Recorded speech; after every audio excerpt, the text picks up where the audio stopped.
Dave Palumbo here with Palumbo's Pythons and Boas, and I want to go over an amazing boa litter I had several weeks ago. Finally went through all the babies, and you know, we had an amazing thing happen.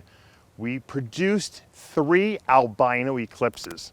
What are eclipses? Eclipses are when you combine the Motley gene with the leopard gene. It creates a solid colored snake, usually all black.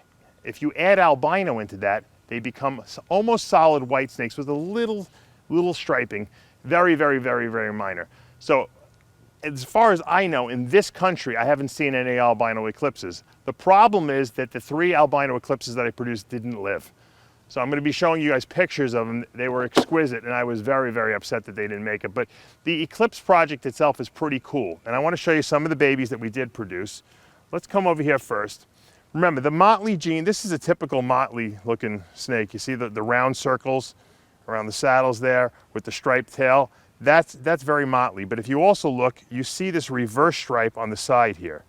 Hopefully our camera woman, my beautiful wife Amanda, can see that. That reverse stripe usually indicates that it's carrying the leopard gene.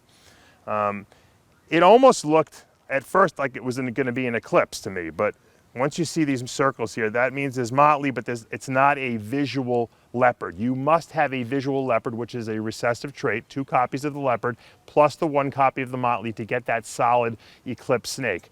Now all these snakes, because the mother was albino, or all het albino, het col albino. So this is a Motley het leopard, 100% het albino. So it's technically double het albino leopard with the Motley gene in it. So this is a very powerful little, what do we have? A female here, excuse me. This is the female.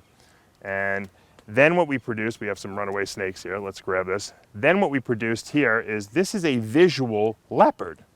Okay, so this is 2 copies of the leopard gene. You can see that classic leopard patterning. I really love the leopard.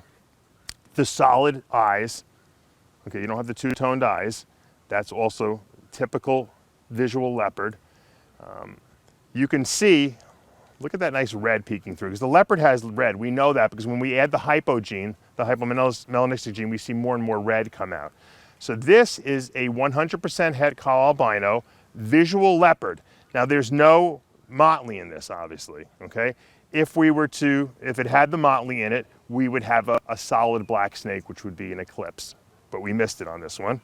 This is a beautiful male, and these snakes will be available, okay? If you want to purchase it, you can contact me at huge285@aol.com, or you can contact me on the Palumbo's Pythons and Boas page on Facebook. Now, I just wanted to show you something.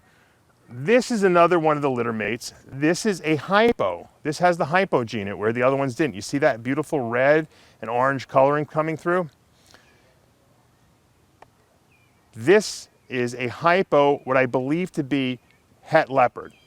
It's technically 66% leopard, but to me it looks visually like it could be a leopard, because the het leopard actually has visual cues to it. And this is 100% het albino. This is one of our females, and she's just, I'm even thinking, I just like her. I just think I might hold her back just because she's really pretty, but she's got the typical, what they call Central American patterning on them. You know, if you look at this, it almost looks like it's a different gene, but this is Central American. These are smaller snakes, but because they are combined now with the Colombian albinos, they get bigger than they were when they were pure Central American. And the reason Vin Russo, I believe, is the first person to combine the col albino with the leopard to produce that leopard albino, and they're exquisite, of course, when we see that. So these snakes all have great possibilities of making future terrific babies. Once again, I wish we would have, with all my might, hit those albino eclipses, and I wish they would have lived, because they were so beautiful. I probably would have kept all 3 of them. That's how great they were. Hopefully next year we can have another shot at making a few more of them, and hopefully they will live. You know, sometimes albinos just have weird things wrong with them. Sometimes they have problems with their eyes. These had big bellies. So I don't know if it was an incubation issue. I was here in Florida. I had moved. The temperatures were hot. I don't know if that had anything to do with it. It's always a possibility.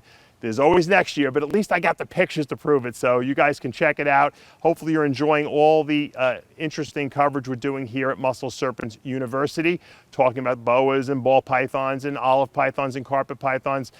And if you have any suggestions, put them below. If you have friends or if this is the first time you're visiting the site, make sure you subscribe, because that encourages me to do more of these videos. I'm Dave Palumbo with Palumbo's Pythons and Boas for another installment of Muscle Serpents University.